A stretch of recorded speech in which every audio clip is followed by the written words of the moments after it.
Bonjour, c'est Léna Candissounon et Agathe Guillemot. Bienvenue sur Athlètes Mondiaux.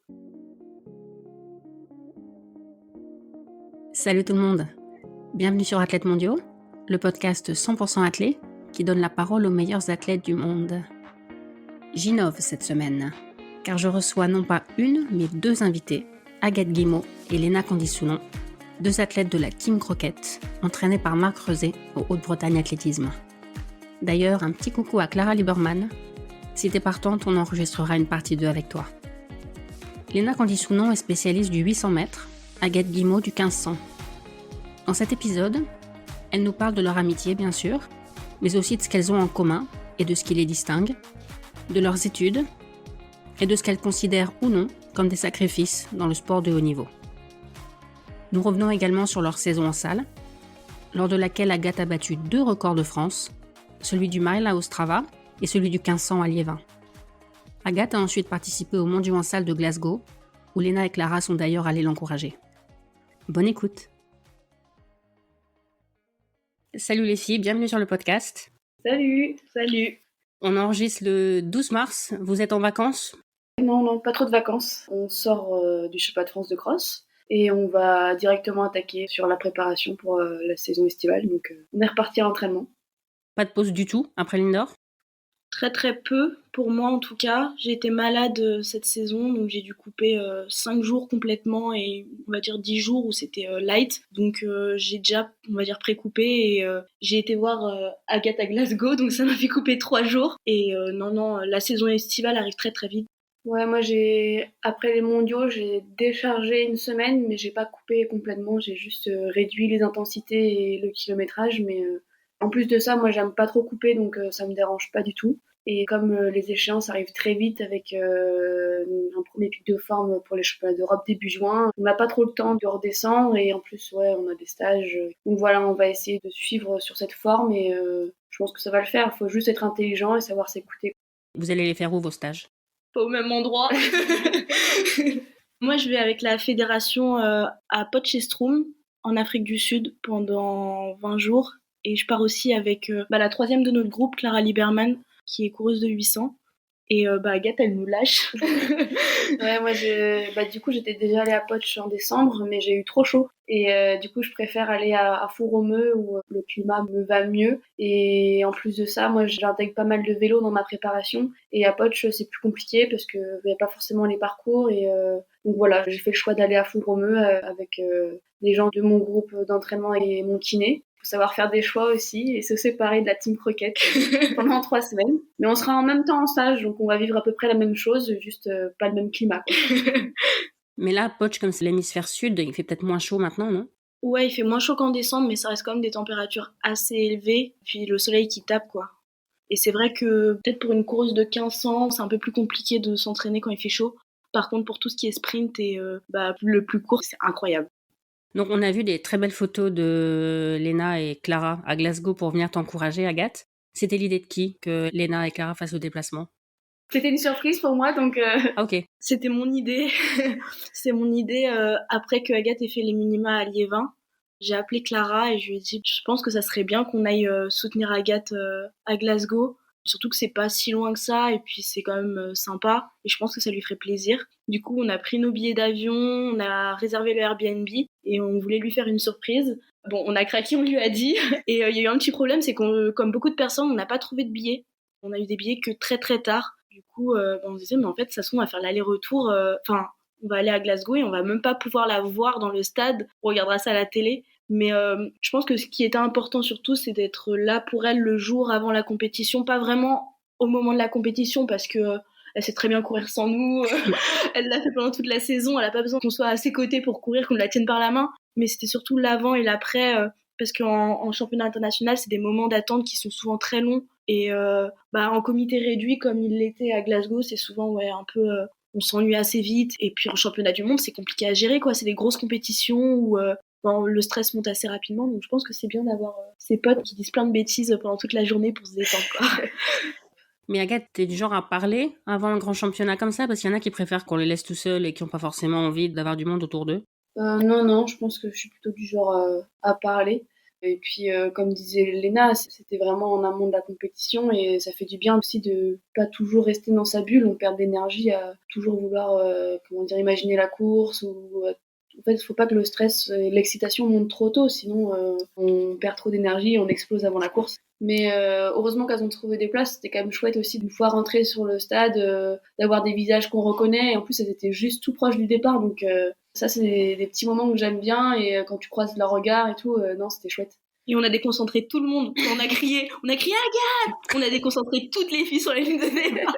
L'Espagnole et l'Anglaise, elles nous ont regardé comme ça avec des yeux noirs. Pendant la course, tu les as entendus? Ouais, parce que en fait pendant la finale, j'avais donné des petites consignes que elle me drive un peu sur est-ce que ça part vite ou pas sur la course, pour pas que je me soucie de regarder le chrono, mais juste pour que je sache dans quel format de course je me lance. Mais au final, je l'ai vite senti. Mais du coup, elle me criait des ça va vite, ça va pas vite, c'est nickel, parfait. Et comme ça, je savais exactement sur quel format de course c'était et pour que je puisse bien gérer ma course. Et puis après, dans le dernier tour, je crois qu'elles ont bien hurlé aussi, donc ça, je les ai entendues. Ça va, Léna, t'as retrouvé ta voix. Si tu l'avais perdue... Tu l'avais pas perdue aussi? Non, je l'avais pas perdue. J'ai eu un peu mal à la tête, surtout en série, parce que je me suis levée d'un coup. Et j'avais la tête qui tournait, mais ça va maintenant. J'ai récupéré. T'as aussi fait une saison en salle, Léna, mais vous avez pas fait une saison avec les mêmes objectifs. Ouais, on n'avait pas forcément les mêmes objectifs en salle. Moi, je visais pas forcément les championnats du monde. Si j'arrivais à faire les minima, c'était bien. Mais je voulais pas courir derrière ça. En plus, j'ai été malade, donc heureusement que c'était pas mon objectif parce que je pense que ça aurait été compliqué de les faire, ces minima. Ouais, l'important, c'était vraiment de garder un pied dans la compétition et de garder des bons repères en compétition. Parce que le 800 mètres, c'est quand même très compliqué comme discipline. Enfin, le 1500 aussi. C'est des disciplines où il faut garder les habitudes. Et il y a des habitudes à prendre. Et on est encore toutes les deux assez jeunes dans nos disciplines. Et on a beaucoup à apprendre et je pense que ça aurait été dommage de laisser passer un hiver sans apprentissage. Et j'ai bien fait d'avoir fait quand même quelques petites compétitions cet hiver parce que j'ai appris plein de trucs. C'était vraiment génial. Et je pense que je suis comme Agathe, on adore la compétition. On adore s'entraîner, mais on adore aussi aller en compétition et un peu se frotter aux autres. Donc c'était chouette. T'as appris quoi cette saison? Alors, je pense que mon plus gros apprentissage, c'était au championnat de France en finale, parce que j'ai décidé de partir toute seule devant. C'était un truc que j'avais jamais fait. J'ai plutôt un gros finish, et sur des courses tactiques, c'est des courses qui me plaisent et que j'arrive à très bien maîtriser, attendre et sortir dernier 50, 80 mètres. Mais c'est des choses que je sais faire en fait. Et je voulais tester un autre format de course, un truc que j'avais jamais fait. Et courir devant, ça, j'avais jamais fait, ça me plaît pas. C'est pas un format de course que j'aime. Mais du coup, j'ai essayé et j'ai appris que je pouvais le faire, que j'étais capable, parce que c'est ce qui s'est passé à la finale des championnats de France Élite. En fait, je suis partie toute seule devant et j'ai fait un chrono toute seule devant. Anaïs Bourgoin me dépasse les derniers 50 mètres, mais sinon, le reste de la course, je suis devant. Et donc voilà, ça a débloqué pas mal de choses mentalement et j'ai mis une nouvelle corde à mon arc et j'en suis assez fière. Et toi, Agathe, ton objectif, c'était Glasgow dès le début de la saison? Ouais, clairement, j'avais vraiment à cœur d'y être pour avoir encore une nouvelle expérience à l'international. Et j'ai bien fait de le faire parce qu'en plus de Budapest, là, du coup, j'ai enchaîné un tour. J'ai réussi à passer, du coup, en finale parce que j'avais pas réussi à Budapest et justement, l'entre-deux, je connaissais pas. Et je trouvais ça bien de l'apprivoiser là, cet hiver, avec un peu moins de pression que sur des compétitions de cet été où il y aura un peu plus d'enjeux quand même parce que la salle, c'est une répétition pour l'été. Donc ouais, c'était clairement l'objectif. Et puis aussi le record de France que j'ai réussi à faire. Donc on va dire que j'ai coché les deux objectifs principaux et c'est cool. Qu'est-ce que t'appelles l'entre-deux en grand championnat? En fait, moi j'ai couru le vendredi soir mes séries à Glasgow et la finale c'était dimanche soir. Donc en fait, t'es qualifié en finale, mais tu cours pas le samedi. Il faut quand même que tu restes un peu dans la compétition, mais pas trop. Et il faut savoir gérer ça. Savoir aussi quoi faire en récupération. Est-ce que tu vas faire les kinés? Est-ce que tu fais un bain froid? Est-ce que tu vas courir? Faut aller voir les copines. Non, mais en fait, il faut juste trouver ce qui te fait être le plus performant possible. Enfin, ouais, le plus performant possible le lendemain, mais c'est difficile de savoir en fait tant que tu l'as pas vécu. Donc là, on a testé avec Marc, où j'ai couru un peu, j'ai vu les kinés, j'ai vu du coup Léna et Clara, on a pris un goûter et j'étais performante le dimanche soir, donc Je pense que si j'ai à passer des tours dans les prochains grands championnats, c'est ce genre de jour off entre guillemets qu'il faudra faire, c'est aller voir les kinés et sortir un peu de la compète pour tout simplement penser à autre chose et comme avant la course, ne pas perdre du jus à trop penser à la finale, quoi. Mais ça, c'est facile à dire, mais c'est pas forcément facile à faire. Non, surtout quand, on va dire dans l'hôtel, tous les athlètes étaient dans le même hôtel, tout le monde va à la compétition, l'encadrement va aussi à la compétition, donc c'est dur je pense, de sortir à la télé. Je regardais un petit peu quand même les championnats parce que il faut suivre les performances quand même de ses camarades de l'équipe mais bon, il faut savoir le faire parce que il faut être un petit peu égoïste et penser à soi et prendre le temps aussi de sortir. Et tant pis si tu rates les demi-finales du 400 mètres ou des choses comme ça, il faut penser à soi parce que finalement, quand je serai sur la ligne de départ le dimanche soir, j'étais toute seule. Donc, ce sera pas la course de 400 qui sera à ta place, quoi. Ouais, voilà, c'est ça. Mais il faut trouver le juste milieu. Et voilà, donc c'était surtout pour ça que je voulais faire les championnats du monde. Et puis, comme disait aussi Léna, c'est garder les bonnes habitudes, de se confronter avec les filles et surtout pas dans des meetings, mais dans des championnats parce que les courses sont complètement différentes. Notamment sur le 1500, sur le 800, des fois ça va un peu plus vite. Ça se ressemble finalement. Enfin, je sais pas. Ça se frotte un peu quand même. Enfin, ouais. J'ai l'impression que les filles, elles ont pas du tout la même mentalité en meeting et en championnat. En championnat, tout le monde a un supplément d'âme et vient vraiment chercher quelque chose de différent. Et ça rend tout de suite les courses avec beaucoup plus de tension. Il y a de la tension dans le peloton et tout le monde est déglingué du cerveau, quoi. Enfin, tout le monde est prêt à tout pour passer. Il y a beaucoup plus de tension et c'est beaucoup. On peut pas se rater. On peut pas se rater. Donc c'est pour ça que je voulais faire absolument ces championnats du monde et la finale était pleine de tension et très contente d'avoir réussi à produire ce que je savais faire dans cette finale où il fallait rester quand même hyper lucide et tout pareil, les filles voulaient tout passer, tout le monde voulait être placé au même endroit et au final il y a quand même des médailles mondiales à aller chercher donc c'est pas rien et tu la sens cette tension et j'avais envie encore de courir pour une première en fait, c'était une première fois où je courais dans une course où au final au bout il y avait une médaille mondiale à jouer donc voilà, c'était une super expérience et plein de choses en plus dans le sac. Et une autre différence, là, évidemment, c'est qu'il n'y a pas de lièvre. Ce qui me fait penser à ton record de France à Liévin. Très bon meeting, d'ailleurs, si je peux me permettre ce commentaire. Ouais. Où il y avait 2 courses dans la course, on va dire. Ouais, exactement. Il y avait des lièvres pour viser le record du monde. Et il y avait une lièvre pour moi pour viser le record de France avec la Wave Light aussi sur le record de France. Donc tout était vraiment optimisé pour que je puisse faire une course lisse et qui me permette de battre ce record. Et alors qu'en championnat, finalement, il y a personne pour m'aider. Hein. Je suis toute seule. Il y a mes copines qui crient sur le bord du terrain. C'est bien, super, continue. Mais c'est pas une lièvre et une wave light. Et au final, j'arrive à faire quasiment le même chrono à 3/10 près. Donc ça, c'est aussi une satisfaction. C'est que j'ai réussi finalement à être à mon meilleur niveau dans une course où rien n'était fait pour moi, quoi, on va dire. Ouais. Alors qu'à Liévin, c'était servi sur un plateau d'argent. J'avais qu'à suivre. C'était entre guillemets facile. Mais c'était quand même chouette de réussir parce que c'est aussi une pression supplémentaire. Tu te dis, si je me rate alors que tout est fait pour que je perfe, merde, qu'est-ce que je peux mettre d'autre en place, quoi. Ouais. Est-ce que vous vous souvenez de votre première rencontre ? Je suis pas sûre. Première rencontre, non, le premier stage. On n'a pas fait de section ensemble jeune, je crois. Ouais. Mais le premier stage, je pense qu'on peut le raconter. On s'est un peu engueulé sur le premier stage parce qu'on était parti faire un footing, donc c'était à Seignos. C'était pendant le Covid, enfin dans la période du Covid. Donc on était en stage, mais c'était les périodes où on avait, à part les sportifs de haut niveau, personne n'avait le droit de sortir. Donc on avait été faire un footing. Donc déjà, il faut savoir qu'on s'entraînait pas ensemble. Moi, du coup, on est dans le même club, mais moi, je m'entraînais pas avec Marc à cette période-là.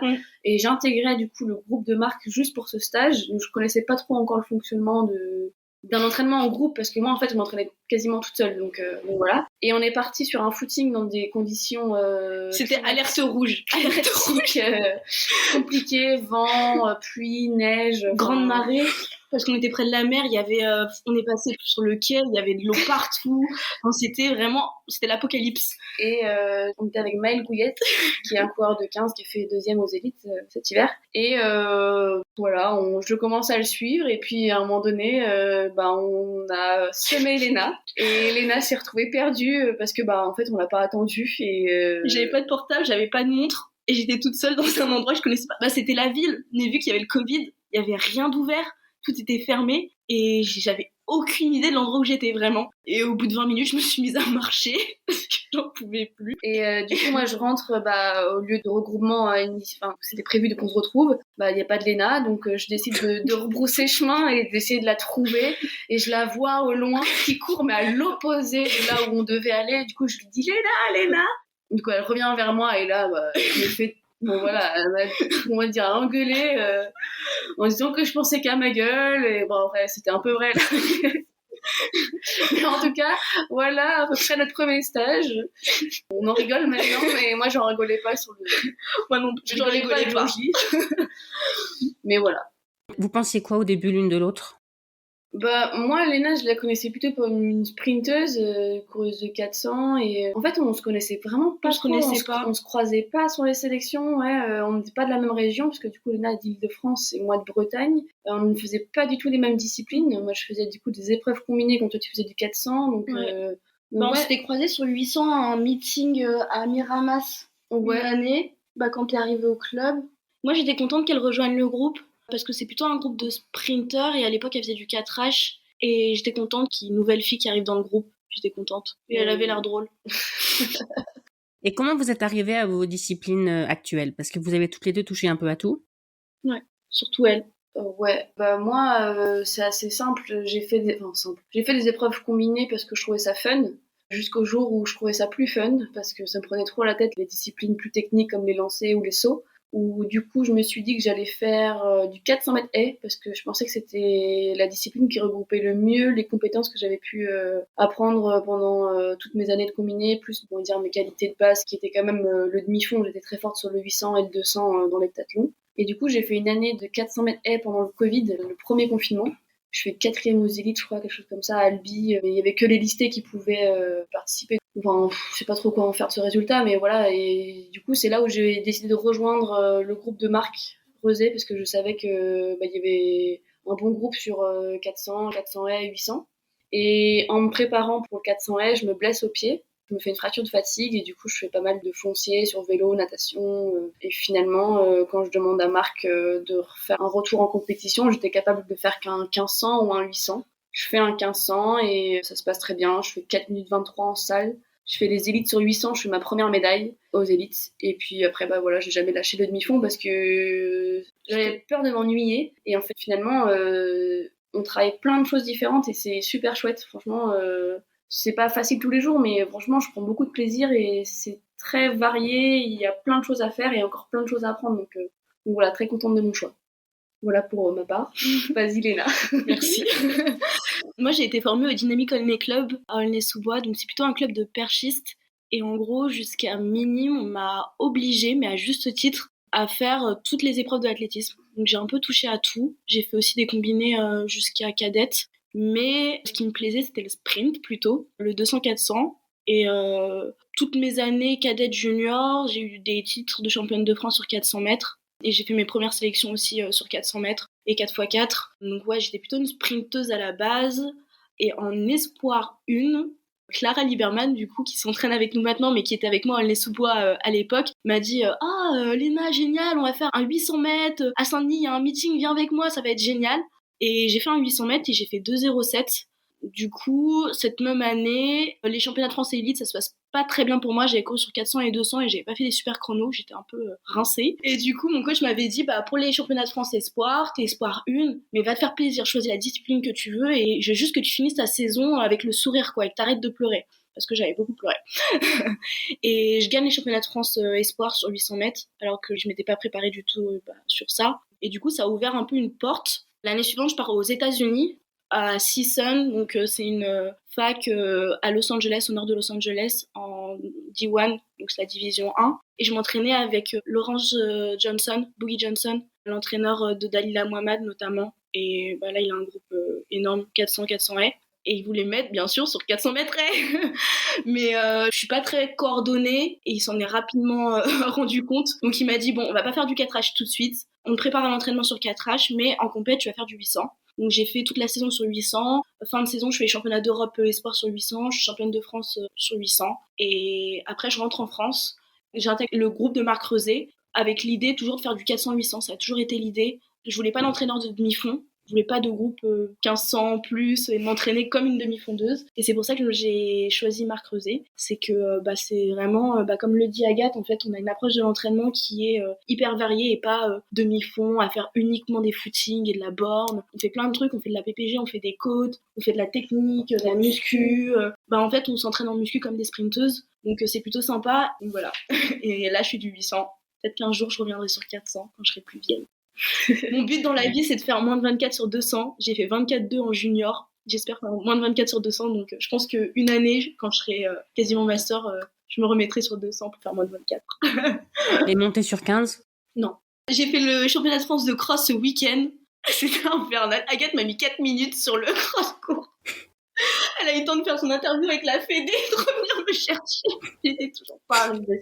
Non, j'ai vraiment des qualités de sprinteuse. Et déjà sur 800, je pense que j'optimise ce que je peux faire en demi-fond. Je pense que 800, 1000, c'est le maximum. 1005, je peux faire des choses correctes, mais je serai jamais une excellente grosse de 1500. Justement, j'allais vous demander s'il y avait des séances sur lesquelles vous mettiez des raclés respectivement. Le sujet. Parce que du coup, on est complètement différentes. On n'a pas du tout les mêmes qualités. Et du coup, on se met des grosses raclées, ouais, effectivement.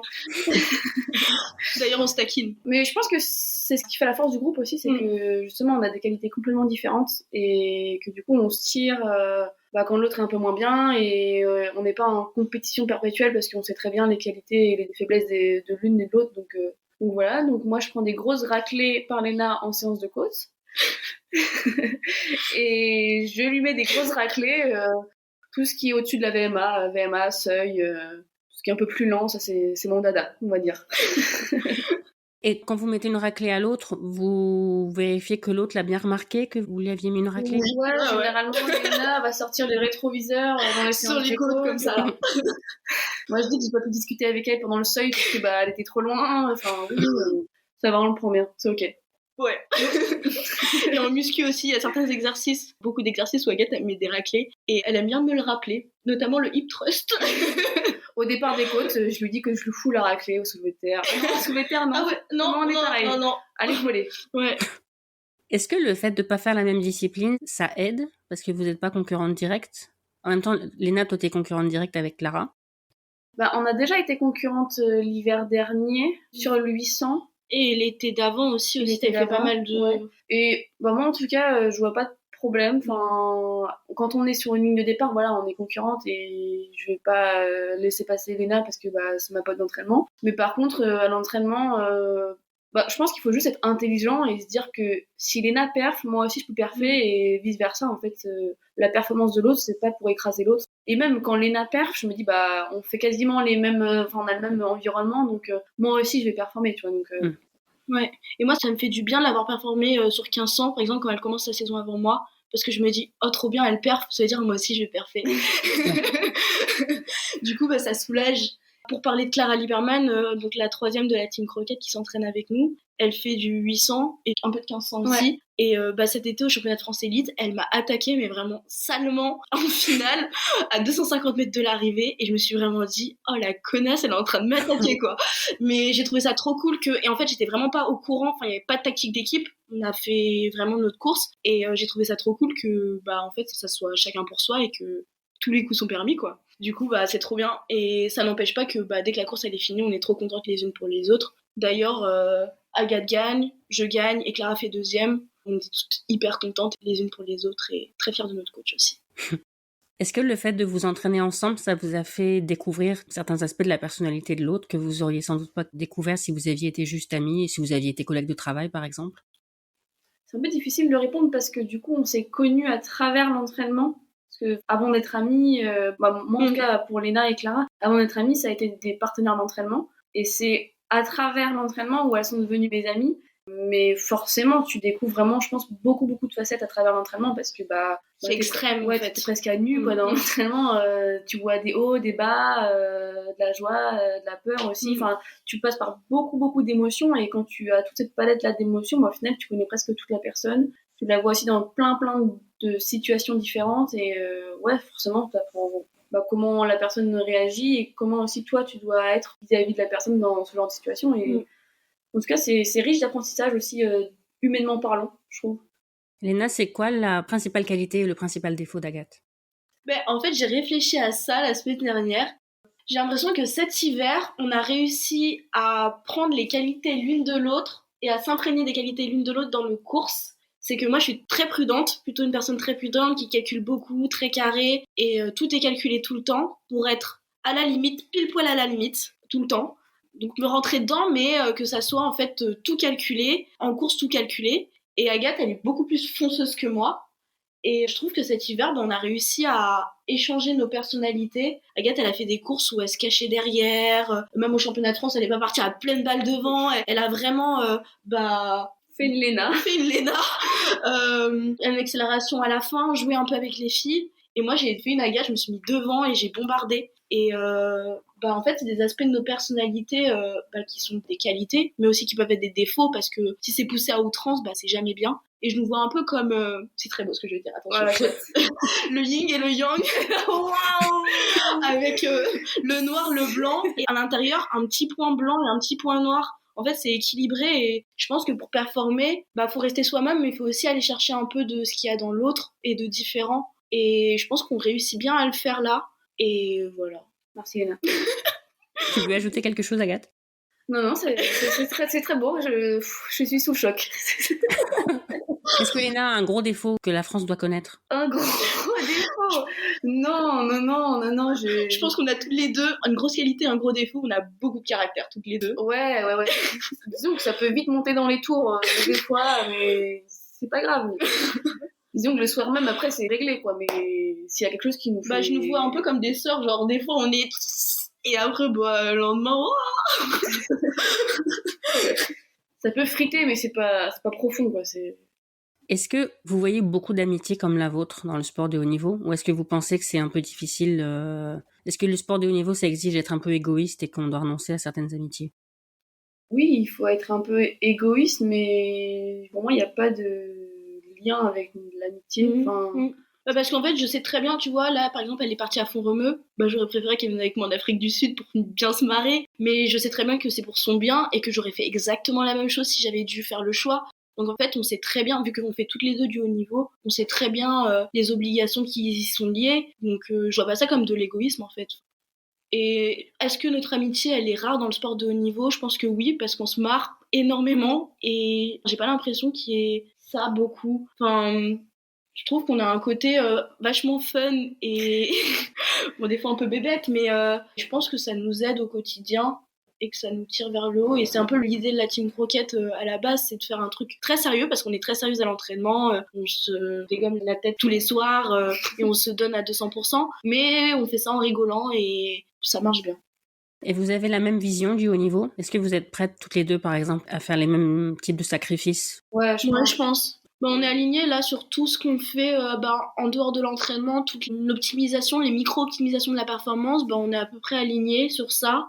Oui, même, je sais pas, tu vois, quand on fait une soirée, on sait tous que, à minuit, on est rentré, même si là, on n'en fait plus trop, mais dans le quotidien, non, on est tous alignés et c'est chouette parce qu'on n'est pas des extraterrestres, quoi. En fait, on est des gens normaux et c'est normal de bien manger, bien dormir, faire une sieste, bien s'hydrater. Ouais, je trouve même pas ça en fait, ce qu'on fait, je trouve ça. Ouais, mais parce que je pense que les gens avec qui on discute tous les jours font aussi les mêmes choses, donc ça paraît simple. Ouais, la vie de tous les jours, c'est peut-être une petite bulle, mais en tout cas...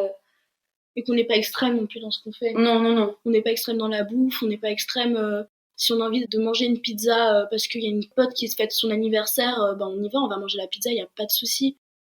Mais il y a des sacrifices que vous seriez pas prête à faire? Moi, si ça touche à mon intégrité physique ou mentale, je serais pas prête à le faire. Ou en tout cas, pour moi, c'est pas le sport de haut niveau. Donc j'irai chercher une autre façon de faire du sport de haut niveau sans que ça touche à mon intégrité. Mais si on m'enlève ma sieste aussi, si on me dit parfait, tu dois plus faire de sieste, non, c'est mort. Moi, je pense que la limite, c'est quand je prendrai plus de plaisir et que ça deviendra le bagne d'aller à l'entraînement, quoi. Ouais. Là, ça sera trop. Mais tant que je me sens bien dans ma vie de tous les jours à faire ce que je fais, moi, je suis prête à faire, entre guillemets, ces sacrifices, même parce que... C'est même pas des sacrifices, en fait. Parce que franchement, je kiffe ma vie, quoi. Non, mais je te jure, quand je vais à l'entraînement et tout, c'est trop bien. Les compètes, on fait des trucs de fou, quoi. Je me dis, j'ai la chance de pouvoir vivre de ce que je fais, de vivre de ma passion, quoi. Donc, Aucune lassitude? Franchement, non. Bah, en fait, les entraînements, ils sont tellement diversifiés et... Ah ouais, Mais on se marre à chaque fois. Je sais pas comment on fait pour se marrer à chaque fois. Je parle toujours autant pendant les séances, j'ai toujours quelque chose à dire. Ouais. Non, et puis même Marc, il essaye quand même De diversifier. de faire évoluer l'entraînement, même si au profond du plan d'entraînement, c'est la même chose, mais la forme va un peu changer. Et ce qui fait que, tu vois, ce matin, je suis allée nager et c'était long, quoi. Mais finalement, tu finis, t'es content, voilà, tu racontes ça le soir, tu rigoles. Non, mais Ouais. donc, ouais, c'est pas trop de lassitude. Non. Tu devrais faire du triathlon? Tu nages, tu fais du vélo? Ouais, je nage pas très vite non plus. Hein, je le fais pour l'athlé et le vélo, c'est pareil, je le fais pour l'athlé.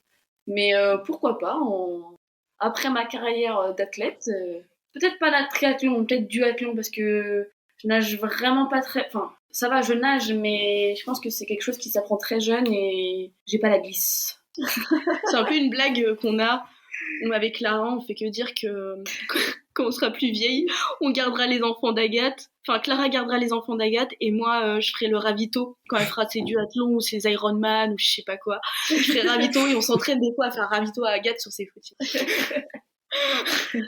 Est-ce que la vie sur le circuit, ça fait rêver beaucoup de gens? Il y en a qui rêvent de faire des meetings, d'aller de ville en ville pour faire les gros meetings. Est-ce que c'est si glamour que ça ou est-ce qu'on passe son temps dans les avions low cost et dans les hôtels Bah, je sais pas si on a la même vision. Moi, j'adore, enfin, j'aime bien en tout cas de ce que j'ai vécu l'été dernier. Après, on découvre encore tout ça. Hein. C'est pas encore hyper ancré dans les meetings. C'est pas encore sûr qu'on y rentre tous. Les Diamond League, quand on rentre, on est super heureuse. Mais en tout cas, l'été dernier, j'ai quand même fait pas mal de meetings Gold et de Diamond League. Donc voilà, je commence à connaître un peu le processus. Et finalement, j'aime bien me laisser porter par l'organisation et de pas trop réfléchir à tout ça. Donc je le vis bien, mais c'est pas non, c'est pas glamour. Non. Je pense que beaucoup de gens nous disent qu'on a de la chance de voyager, mais finalement, enfin le voyage c'est aussi découvrir des cultures, la ville, tout ça, mais finalement on voyage pas vraiment. Tous les hôtels 4 étoiles se ressemblent. Oui, partout. C'est la même nourriture qu'on nous donne tout le temps.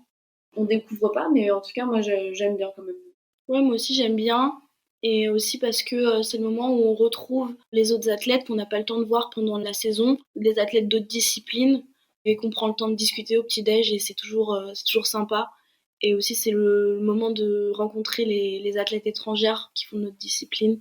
Oui, puis je trouve que du coup, quand on est dans les mêmes hôtels et qu'on vit la même chose, elles font un peu moins peur. Ouais. Parce que, en fait, on se dit, c'est des athlètes comme nous, elles vivent la même chose que nous, elles mangent la même chose que nous, et ça les humanise, on va dire. Parce que des fois, juste un nom avec un chrono sur un bilan, ça peut faire peur. Et quand tu enlèves tout ça et que tu découvres une personne qui mange du riz à midi, je sais pas, ça rend la personne plus sympa. Et qui est sympa alors? Si vous avez eu des bonnes surprises d'athlètes avec qui vous vous êtes retrouvés à parler, vous vous êtes dit ah tiens j'avais pas cette image-là, mais en fait il ou elle est très sympa. Bon, en tout cas moi ma pote du circuit c'est Esther Guerrero, c'est grave ma pote du circuit. Je sais pas, elle me rassure quand je sais qu'elle est là dans la course, ça me rassure parce que je sais qu'elle court bien et elle a de l'expérience tout ça donc voilà. Toi Léna, toi aussi t'as des potes toi non? Ouais. J'aime bien Eloisa Coiro. C'est une Italienne et elle est francophone parce qu'elle a été en lycée français en Italie. Et elle est super sympa et elle est rayonnante comme fille. Elle a toujours le mot gentil et elle me dit ciao bella. Et j'adore qu'on me dise ciao bella. Et c'est vrai qu'elle parle super bien français. Ouais. Et c'est une fille de ma génération, donc on va être amenés j'espère, à courir plein de courses ensemble.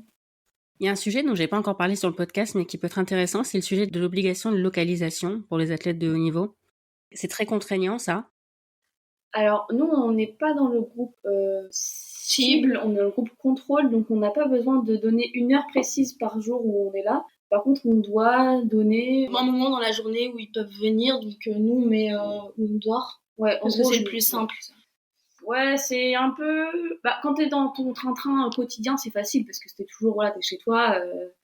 Mais si ça change, s'il y a des compètes prévues au dernier moment ou par exemple, moi ma mère elle habite à Aulnay-sous-Bois, donc à côté de Charles de Gaulle, et des fois je me dis avant de prendre l'avion, au lieu de faire un Rennes Charles de Gaulle direct, je m'arrête à Aulnay le soir et je me pose, et c'est des trucs qu'il faut rajouter en fait et qu'il faut pas oublier. Après c'est notre boulot, on le fait, ça fait partie du taf et c'est un peu relou, mais bon, c'est le prix à payer pour avoir un sport propre. Je pense que toutes les deux, on est très contentes de se faire contrôler, que ce soit en compète ou ailleurs. C'est une appli en plus, en fait c'est une petite appli, c'est plutôt bien fait, ça prend 5 minutes pour changer une adresse, sachant qu'on a nos adresses principales qui sont déjà préenregistrées, qu'on peut préenregistrer, donc il y a juste à appuyer sur un bouton, et voilà, et on doit remplir en gros, c'est par trimestre que ça marche, et on peut changer. Et vous êtes contrôlé tous les combien en général?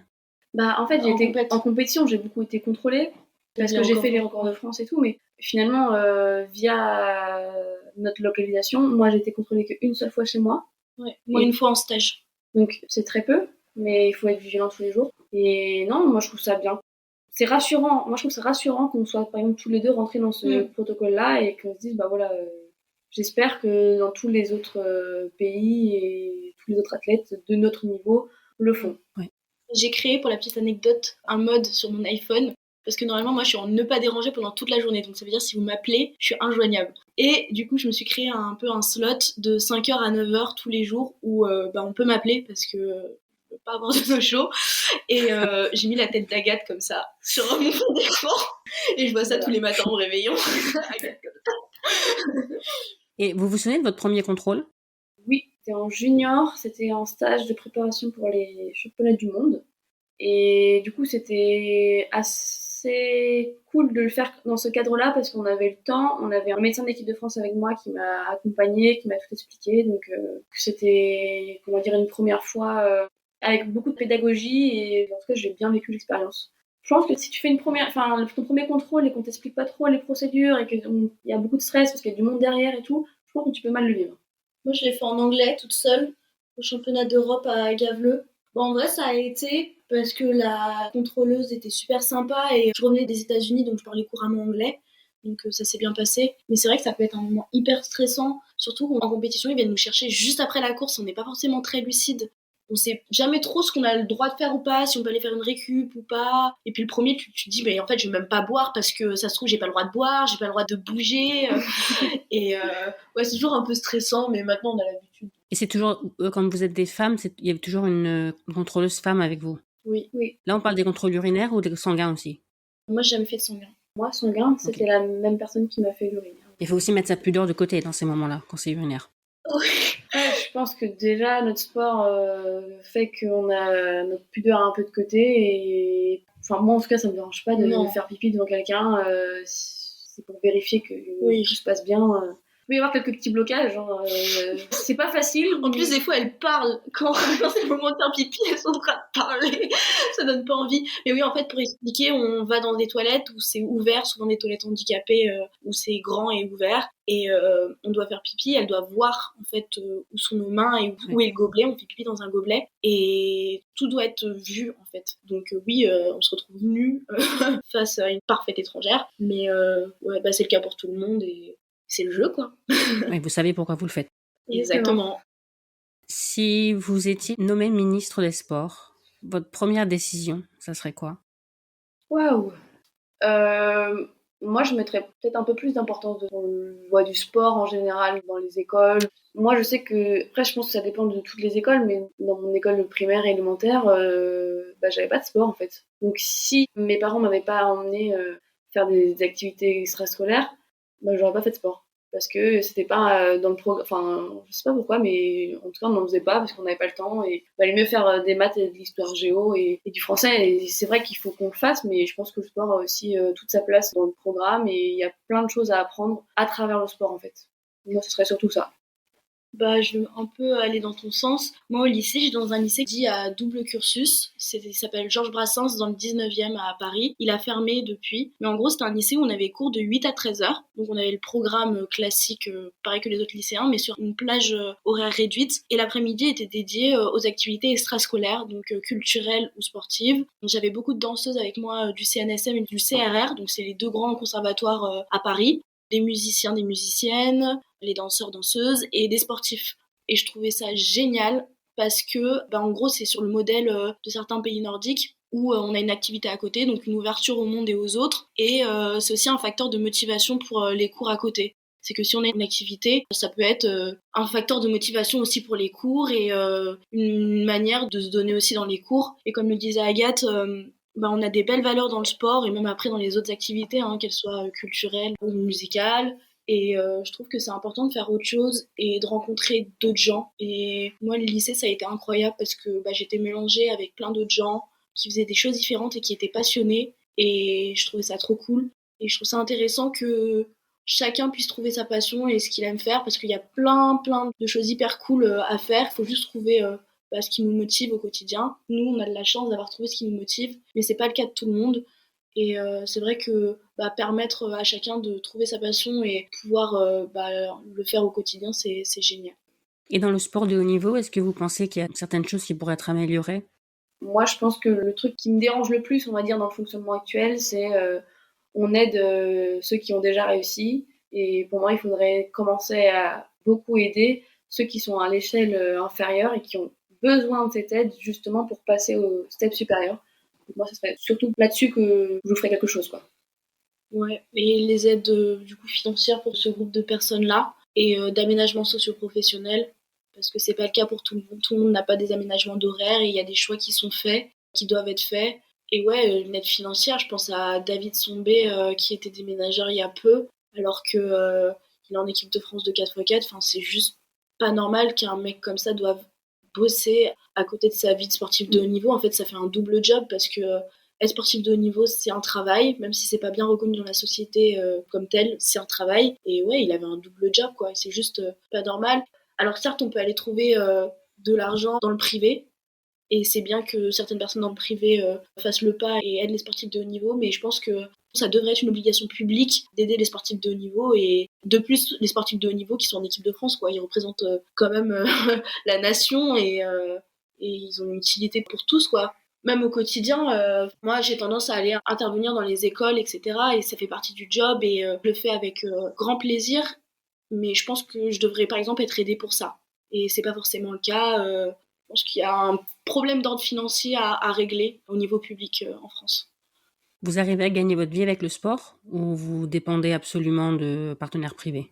Alors avec là, cette année, avec les Jeux Olympiques, il y a pas mal de bourses qui sont ouvertes. Mais cette année, je sais pas ce que ça va être les années prochaines. Et c'est un peu ça le problème quand on fait du sport de haut niveau, c'est qu'une année ne ressemble pas à l'autre. Donc une année, on peut avoir pas mal de revenus et l'autre année, pour X ou Y raison, se retrouver avec rien du tout.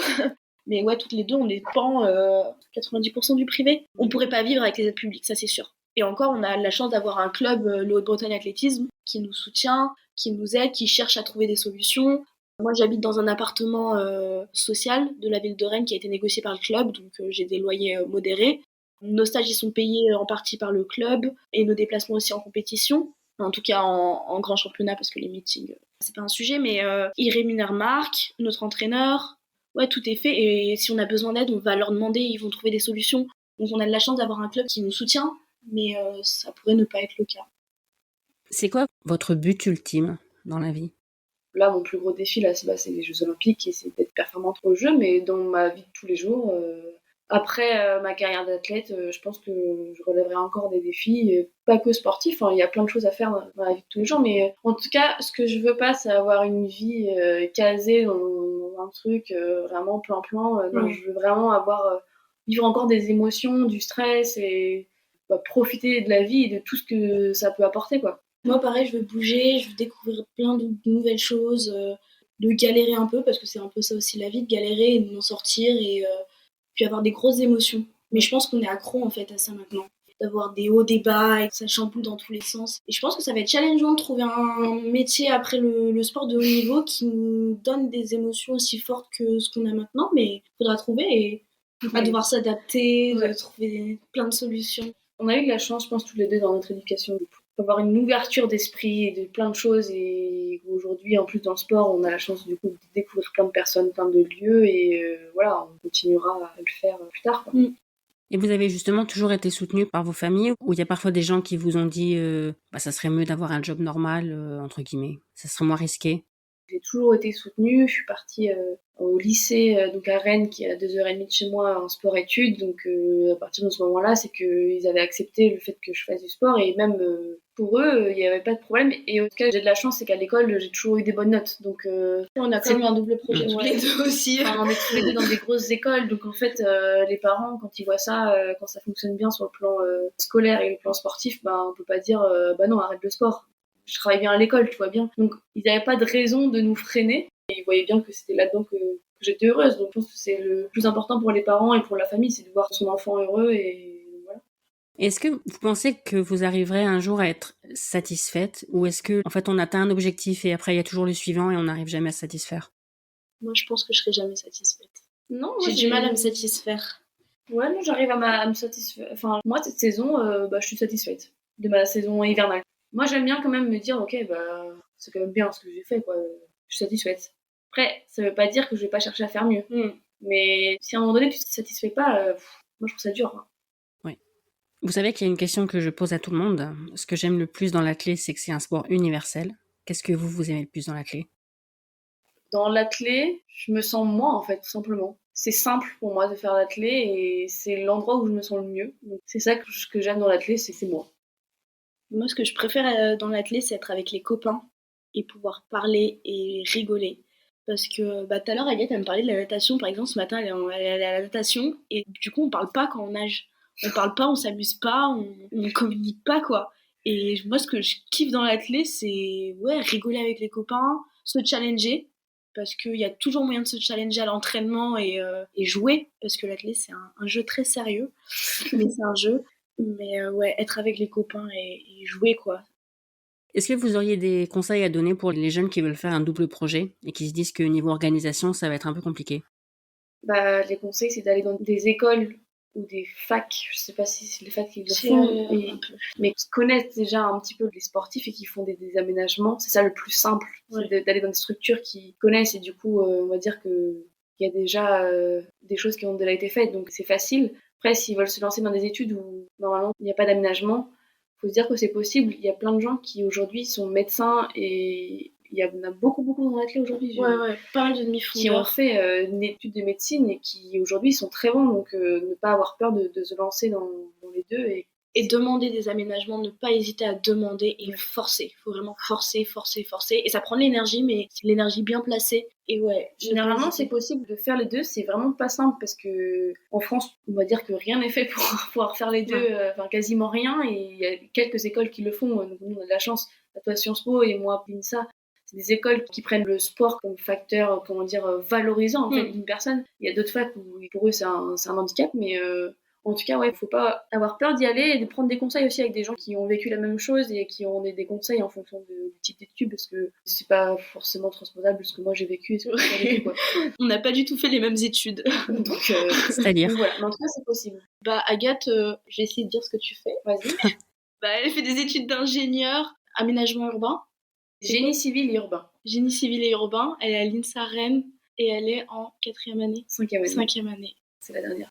Et du coup, Léna, elle, après un bac L, alors moi j'ai fait un bac S, donc déjà, on voit bien la différence. Elle a fait Sciences Po Paris.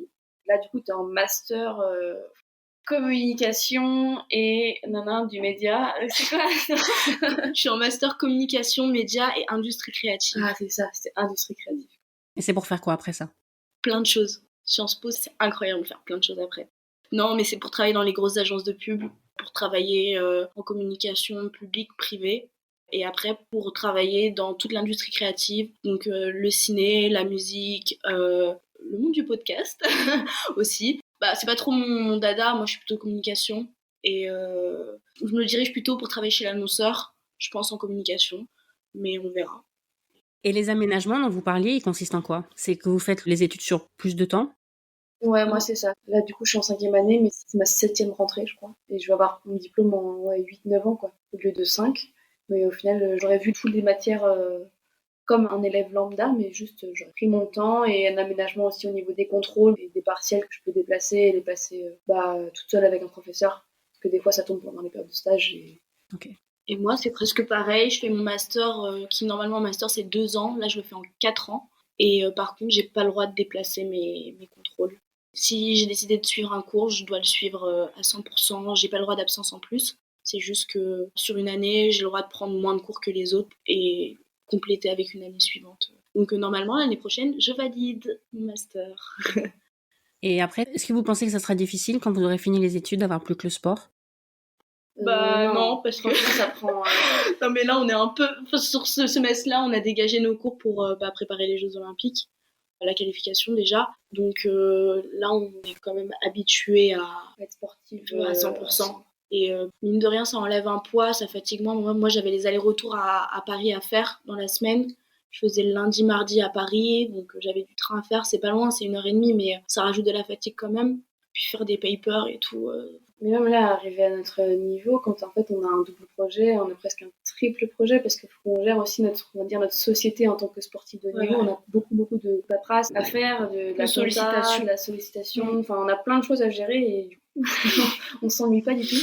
Vous avez des filles qui vous invitent à faire des podcasts, tout ça, bon. Non, mais c'est normal, ça fait partie du boulot et en plus c'est un plaisir de discuter, cool, quoi. Donc il y a pas de souci. On adore parler. Mais c'est vrai que c'est des choses à gérer et ça prend du temps. Donc non, je pense qu'après, quand on aura fini les études, un jour peut-être, parce qu'on n'a toujours pas fini, je pense que ça se passera bien. Ouais. On pourra faire que du sport et après, on est plutôt de nature curieuse et on ira peut-être on ira se cultiver ailleurs, quoi. Cinéma. Je la traînerai au ciné, on ira au musée. On lira des livres peut-être, j'apprendrai à faire un Rubik's Cube, mais bon, il y a plein de choses à faire. Et sur ce qui est média, est-ce que l'exercice de l'interview, c'est un exercice qui a toujours été assez facile pour vous deux, ou est-ce que au début, par exemple, Agathe, on s'est vu en zone mixte, la zone mixte c'est quand même un exercice qui est encore différent, c'est juste après la compète, on n'est plus forcément très lucide, on peut être déçu parfois. Est-ce que c'est des choses que vous avez dû apprendre? Du coup, j'ai commencé l'athlé super tôt, à 8 ans. J'ai eu la chance de faire des podiums assez vite. J'avais 8 ans et on tendait déjà un micro, donc je pense que j'ai appris petit à petit à être à l'aise.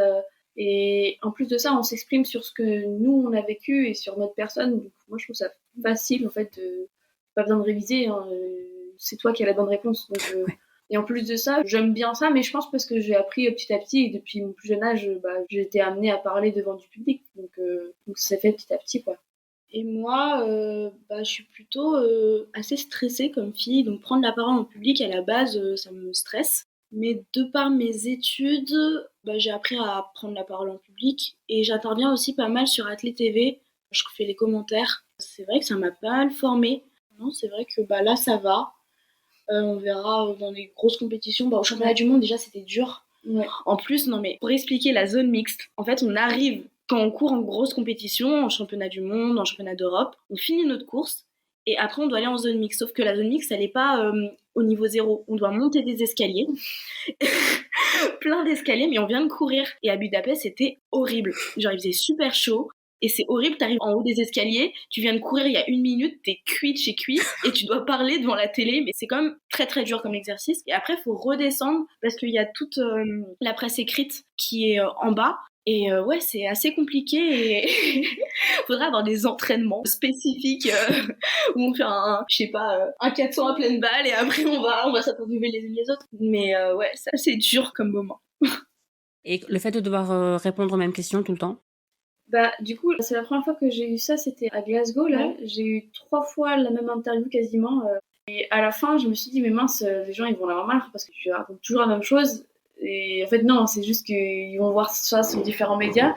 Mais après, tu peux aussi, tourner l'interview d'une façon ou d'une autre pour éviter de te répéter complètement, même si au final, le fond, c'est la même. Tu peux changer un peu la forme et mettre un peu d'humour ou pas mettre d'humour. Enfin, c'est à toi aussi d'être acteur dans ce moment-là, quoi. Et puis on commence à bien connaître les différents journalistes et avoir plus ou moins une complicité avec eux. Donc ça peut faire la différence. Ça peut faire la différence, Ouais, c'est aussi un job que j'apprends. C'était la première à Glasgow.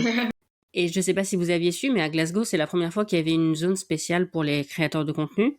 Parce qu'à Budapest, il y avait eu des grandes tensions entre les vrais journalistes, entre guillemets, et puis la nouvelle génération qui fait des choses un peu différentes. Et donc, ils avaient décidé de séparer. Bon, cette année-là, à Glasgow, les créateurs de contenu, on était quand même je pense qu'on faisait des choses assez proches de ce que font les vrais journalistes, entre guillemets.